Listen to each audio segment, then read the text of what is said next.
দখলদার ইসরায়েলের আগ্রাসনের বিরুদ্ধে জানপুরে মুসলিম জনতার বিক্ষোভ মিছিল। স্টাফ রিপোর্টার মোহাম্মদ সজীব হোসেনের প্রতিবেদনে। দখলদার ইসরায়েলের সামরিক আগ্রাসন, ফিলিস্তিনে নারী শিশু হত্যাযজ্ঞ ও মসজিদুল আকসা অবমাননার প্রতিবাদে সিরাজগঞ্জের জানপুর এলাকার মুসলিম জনতা এক বিশাল বিক্ষোভ মিছিল বের করেন।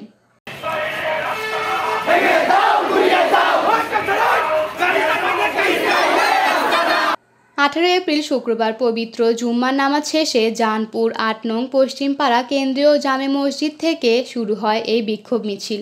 ফ্রি ফ্রি ফিলিস্তিন, ইসরায়েলি পণ্য বর্জন করো, ফিলিস্তিনের শিশুদের হত্যা বন্ধ করো, এই সব স্লোগানে মুখরিত হয়ে ওঠে সিরাজগঞ্জ শহরের প্রধান প্রধান সড়ক। মিছিলটি শহরের বিভিন্ন এলাকা প্রদক্ষিণ করে চৌরাস্তা জামে মসজিদের সামনে এসে এক সংক্ষিপ্ত সমাবেশের মাধ্যমে শেষ হয়। বিক্ষোভকারীদের হাতে ছিল ফিলিস্তিনের পতাকা, সাথে সাদা কাপড়ে মোড়ানো প্রতীকী শহীদ শিশুদের মরদেহ। সেই দৃশ্য ছিল হৃদয় বিদারক। বক্তারা ইসরায়েলি আগ্রাসনের তীব্র নিন্দা জানান এবং মুসলিম উম্মাকে একত্রিত হয়ে ফিলিস্তিনের পাশে দাঁড়ানোর আহ্বান জানান।